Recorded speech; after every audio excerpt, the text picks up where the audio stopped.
WEZF-TV 22, Burlington. Molly? Stella, what are you doing here? Just escorting the lady home, Draper. Hello, April. I'm sorry we didn't call, but, well, Miss Sherwood insisted that we not bother you. I'm all right now. Molly, what happened? Are you hurt? All right. Well, no, she wasn't injured, but she did pass out from shock or fright or some combination of the two. Someone was after me. I think that someone tried to kill me. Having trouble standing.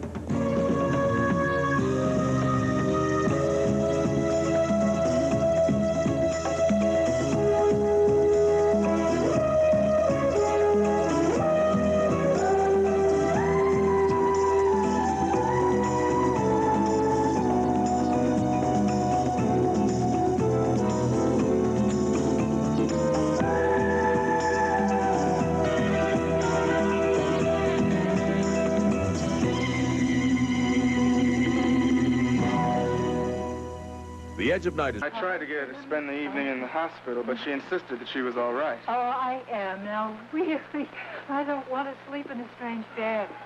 But you are sleeping in a strange bed. I know that you've given Emily yours. Well, that's... Emily? Emily Michaels? Yes, Kelvin, she's here. But I thought she was in the hospital. Oh, she checked herself out of the hospital. Look, I don't want to talk about Emily. I want to talk about Molly. Did you call the policeman? Yes, I did. Draper, you knew about this? Well, yeah, she called me earlier, said she was frightened. I couldn't get there, so I said, call a policeman. Well, that's exactly what she did. Well, did you get one?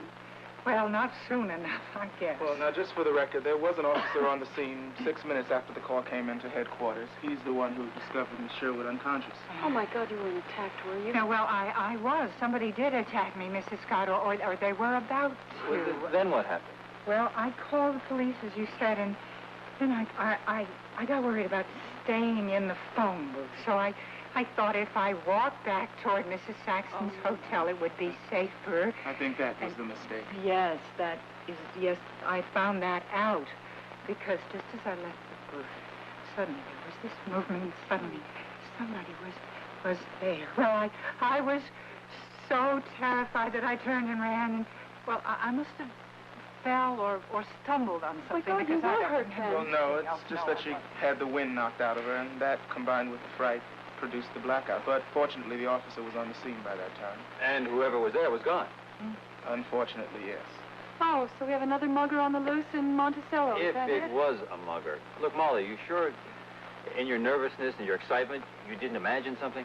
Oh, no, it wasn't imaginary. Someone was there. But you didn't see them. Well, Draper, I think Miss Sherwood is correct. You do? Yeah, we think somebody was there because they left something behind. Well, left what? Well, that's not really important right now. Look, I really have to go. I have to see some people. I suggest you get Miss Sherwood to bed as soon as possible. Kelvin, thanks for bringing her home. Sure. Look, nice to see you. Thank you, yes. Good night.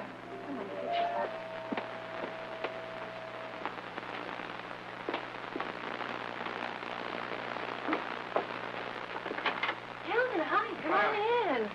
Nice surprise. Nice to see you. It's raining at least, Yes, huh? I haven't seen you in a while. Aren't there any big stories around headquarters for you to work on these days? Well, actually, I guess I'm waiting for you to solve a major murder. Uh-huh. Calvin. Mike, good evening. Brings you all the way out here tonight. Nothing official, I hope. Oh, my goodness. I hope my car wasn't parked illegally. No, nothing like that.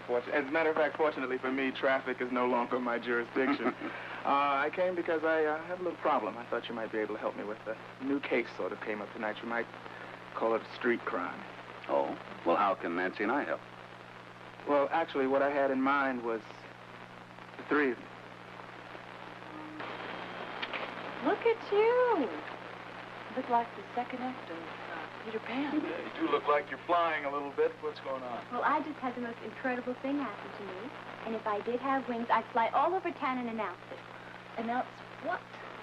Well, it isn't definite yet, because the company isn't officially formed and the theater isn't ready. But Martine Duval asked me to join. Who?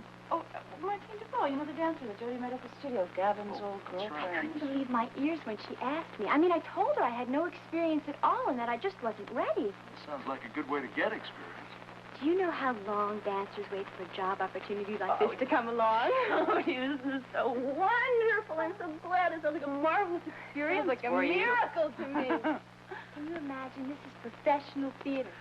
Me on a real stage, the real audience, with, oh, everything. I just love it. Wait, take it easy now. It's all right to fly. Don't crash into anything. You're right. I have to calm down. I mean, anything could happen between now and then, right? And then there's my really big problem. What's that? Gavin. He doesn't think I'm ready for this. Hates the idea. The head of the company thinks you're ready. I know. But I hate to go against his wishes. I can't go against his wishes. So that means I have to change his mind. And I don't think anybody can change Gavin Wiley's mind.